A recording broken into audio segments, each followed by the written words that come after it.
Voilà, fidèles téléspectateurs de la chaîne de référence Antenne A, nous continuons notre bien sûr série des interviews dans ce festival, le plus grand festival de l'Europe.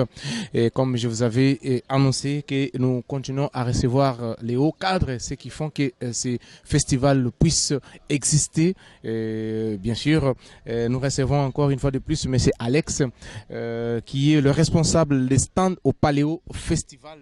C'est lui qui est notre invité dans cette deuxième partie de cette émission, après celle que nous avions fait avec M. Jacques Monnier, qui est le programmateur du festival. Bonjour et bienvenue, M. Alex. Salut William, merci pour l'invitation. Merci beaucoup. Cette année, une anecdote en dit longue sur cette mission. Un stand emblématique qui servait des sandwichs au magret des canards a dû modifier son offre pour des raisons éthiques. Je crois finalement ce sont des sandwichs au poulet qui ont été autorisés. Alors pourquoi ces choix? Simplement parce qu'on a pour la durabilité un gros effort qui est fait au Paléo Festival et puis le canard c'était un produit qui était un petit peu devenu has-been, si on peut dire comme ça, et puis on est parti sur du végétarien et du poulet. Donc c'était ça les choix? Oui, c'était ça le choix, c'était de changer un petit peu l'offre. Alors oui, c'est un stand emblématique, oui, les gens, c'était pour eux un rituel, mais il faut changer, avancer dans la vie. Mais comment cela fonctionne-t-elle? C'est-à-dire, quand on prend une décision, alors ça c'est un stand qui est géré par nous, donc c'est une association. Eux, ils viennent tenir le stand pendant la durée du festival, mais c'est nous qui décidons ce qu'ils vont vendre dedans. Et puis là, on a eu une réunion avec eux, on leur a dit que le canard, on voulait que ça s'arrête, on a proposé autre chose, et puis voilà. Voilà, mais aujourd'hui, pour mieux comprendre les téléspectateurs qui sont en train de regarder sur la chaîne de référence Antenne A sur Canal+, et puis TNT, ils aimeraient aussi savoir quel est votre rôle que vous jouez dans ce festival. Alors moi, je choisis tous les stands de nourriture, donc d'artisanat et de l'association, ça représente à peu près 200 stands. En termes de, tu as dit tout à l'heure qu'on était le plus grand festival d'Europe, alors c'est pas vrai, mais on est le plus grand festival en termes de nourriture parce qu'on a près de 150 stands de nourriture, on est plus grand que les street food. Mais pourquoi cette rectification? Parce qu'on sent l'engouement qui existe. On a pu aussi sillonner dans d'autres festivals. Nous nous sommes dit que avec notre œil, que nous regardons que ça c'est le plus grand festival. Comment on vous donne ces éloges, vous refusez? Non, je ne les refuse pas. C'est juste qu'en termes de personnes qui viennent au festival, on n'est pas le plus grand. Il faut pas s'inventer des choses. En tout cas, nous, on essaie de rester modeste toujours. C'est ce qui fait le succès du festival. Par contre, on est en termes d'organisation peut-être le plus grand parce qu'on est à une cinquantaine à l'année à travailler. Et aujourd'hui, combien de stands avez-vous dans ces festivals et quels sont les critères pour que les gens puissent obtenir les stands? Alors, on a actuellement cette année 198 stands, il y a 128 stands de nourriture, il y a 27 stands d'artisanat, le reste c'est des associations, des ONG, Médecins sans frontières ou ce genre de choses. Et puis la sélection, simplement les stands déposent une candidature. Moi, je regarde l'offre, j'essaie d'apporter de la diversité. Cette année, on a 55 cultures culinaires différentes qui sont représentées. Donc après, je fais mes choix en fonction de ce que je peux goûter, parce que j'arrive pas tout à goûter sur une année.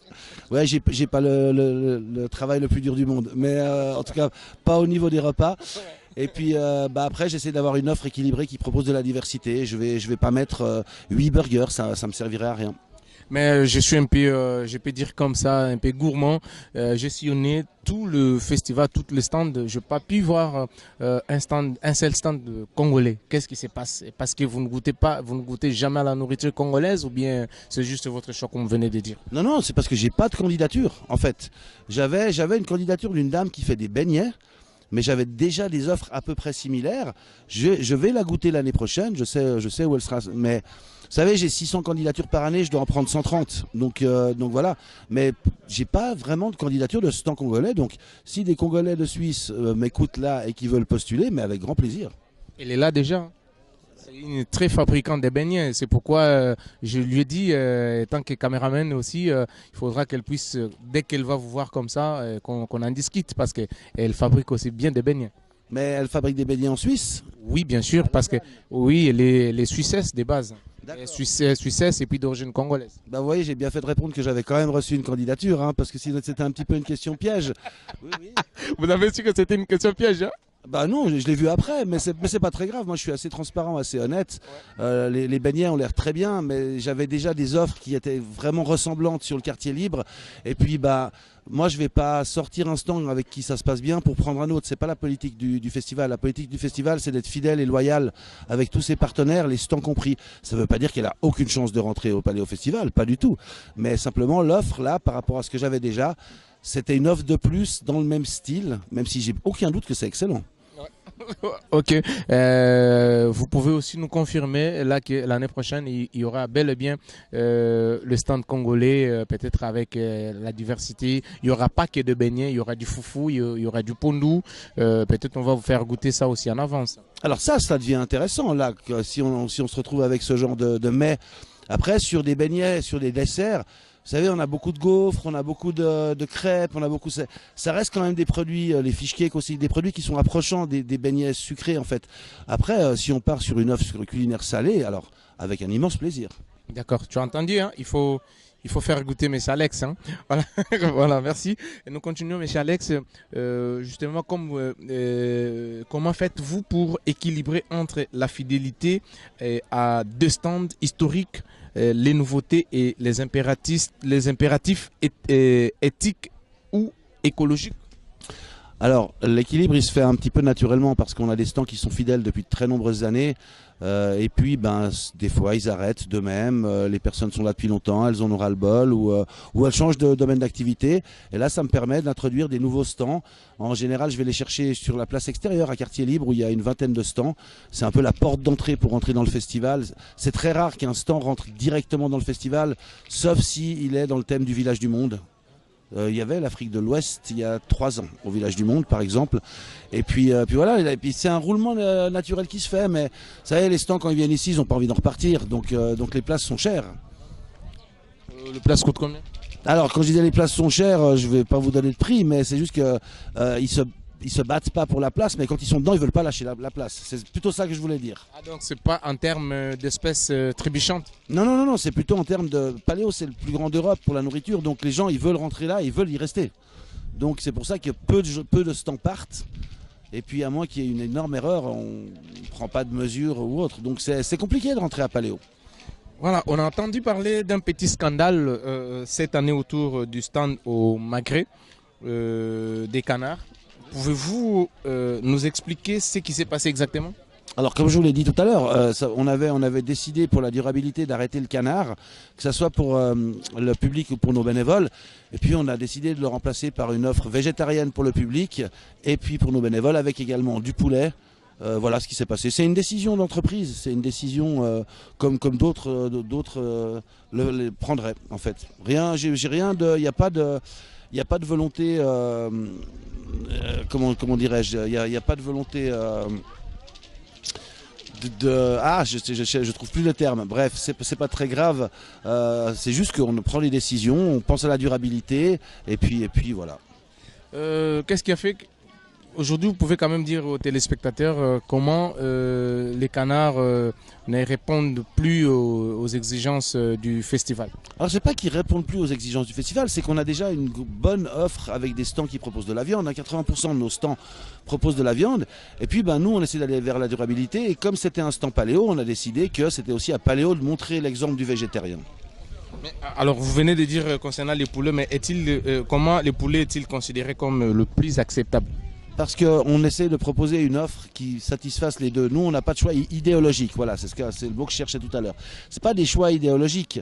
Nous, on propose au public une offre végétarienne. On propose à nos bénévoles une offre poulet et végétarienne. Et puis voilà. Alors, monsieur Alexandre, comment vous gérez ce type de situation délicate auprès du public? Vous savez, c'est comme pour tout. Hein. Quand un artiste est programmé et que ça ne plaît pas au public, il est critique. Quand un stand est enlevé, le public est critique. Nous, on sait pourquoi on prend ce genre de décision. On est très à l'écoute de nos festivaliers et du public. Dire qu'on a fait ça et que c'est une erreur, ça peut arriver. C'est pas le cas dans le cadre du magret de canard, je vous rassure tout de suite. Mais nous, on est très à l'écoute et puis on essaie de s'améliorer en permanence.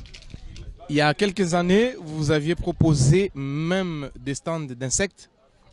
Est-ce que vous accepteriez aujourd'hui encore? Bien sûr, c'était avant le Covid, je me rappelle bien. C'est moi qui m'occupais d'eux, j'étais que bénévole à l'époque. Oui, oui, il y avait des stands d'insectes. Après, je sais pas si la Suisse est vraiment prête pour ce genre de consommation, mais moi, je suis tout à fait ouvert à reprendre un stand qui propose des insectes. Est-ce qu'il y a-t-il de demandes qui ne passent pas à la sélection? Bah, Le demande des stands, par exemple. par rapport aux insectes, vous voulez dire? Ouais. Alors, j'ai pas reçu de candidature depuis 2 ans pour les insectes. Ah bon? Ouais, parce que vous savez, comme je vous dis, je pense qu'en Suisse, on n'est pas encore tout à fait prêt pour ça. Un jour, ça viendra probablement, et puis on verra à ce moment-là. Ça viendra progressivement. Je pense. Ok, merci beaucoup, monsieur Alexandre. Nous continuons avec vous. Et comme je venais de vous dire tantôt, fidèles téléspectateurs, que c'est lui. Si vous êtes en train de voir toutes ces stands, c'est grâce à lui, grâce à son équipe. C'est lui qui fait d'abord les choix et voilà. Et puis ça passe à une commission et puis voilà. Donc nous continuons avec lui. Nous l'avions réussi pour éclairer l'opinion nationale tant qu'internationale concernant les choix des stands ici au Paléo. Donc, monsieur Alexandre, avez-vous je peux dire, une anecdote marquante à partager sur un stand? Oh, ça fait depuis 2013 que je suis là, les anecdotes marquantes, Par exemple. j'en ai un certain nombre. Vous voyez, la météo, elle est extrêmement changeante. Là, on risque de prendre de la pluie. Et je me souviens d'une année où il pleuvait tellement. On nous a demandé de courir ici et de fermer tous les stands de nourriture et de mettre les gens à l'abri. Et j'ai couru, j'ai mis tout le monde à l'abri. Et tout d'un coup, je me suis retourné, il n'y avait plus que moi qui n'étais pas à l'abri. Et c'était assez drôle parce que tous les stands m'appelaient pour me dire viens là, viens là, viens là, viens là. Après, en termes de nourriture, oui, il y avait un stand à l'époque très très connu au festival qui avait l'habitude d'inviter pas mal de gens. Derrière son stand, il y avait presque un festival dans le festival. Donc c'est ça qui vous a plus marqué. Bah, c'est l'esprit paléo en fait. C'est vraiment ça. Voilà, mais aujourd'hui, monsieur Alexandre, y a-t-il de demandes des fois inattendues que vous avez réussi un jour, des demandes que, voilà, depuis que vous êtes là, ça fait des années, et que vous vous dites une demande, une personne qui postule, vous vous dites, ouais, ça c'est une nouvelle demande que je n'ai jamais réussi. Et ça vous est déjà arrivé? Alors malheureusement ça arrive de plus en plus rarement, hein. La créativité, je trouve qu'elle elle est en train de baisser un petit peu. J'ai pas vraiment de demande. J'ai des choses que je goûte dans les street food festivals, dans notre festival, où je dis waouh, ça il me le faut à Paléo. Mais par contre j'ai pas de candidature. Ça tourne autour des burgers, des crêpes, des gaufres. Donc non, il n'y a pas de créativité. Les smash burgers à une époque c'était très à la mode. Est-ce qu'aujourd'hui, M. Alexandre, dans ce paléo, y a-t-il aussi un repas que vous goûtez tout le temps, que vous, ces repas-là, ça manque jamais au festival et que vous aimez, vous aussi? Parce que oui, c'est vrai, on a toujours chacun ou chacune une nourriture qu'on aime beaucoup. Oui, alors moi j'ai un petit rituel à moi, hein, c'est que le premier repas que je prends au festival, en général dans un stand, c'est au stand de pommes de terre garnies. Et je fais ça tous les mardis de chaque année le festival. Après des incontournables, il y en a plein. Vous avez le Biblos, le traiteur libanais qui est un incontournable. Thai Curry, le stand thaïlandais qui est derrière moi. Aquaba qui est en train de devenir aussi quelque chose qui est bien en place ici. Je vous dis, c'est difficile de choisir. On a 55 cultures culinaires différentes représentées. Et puis si j'en mets un en avant plus que les autres, après les autres ils vont être jaloux. Donc ils vont être jaloux parce que vous les avez pas cités. c'est ça. Ok.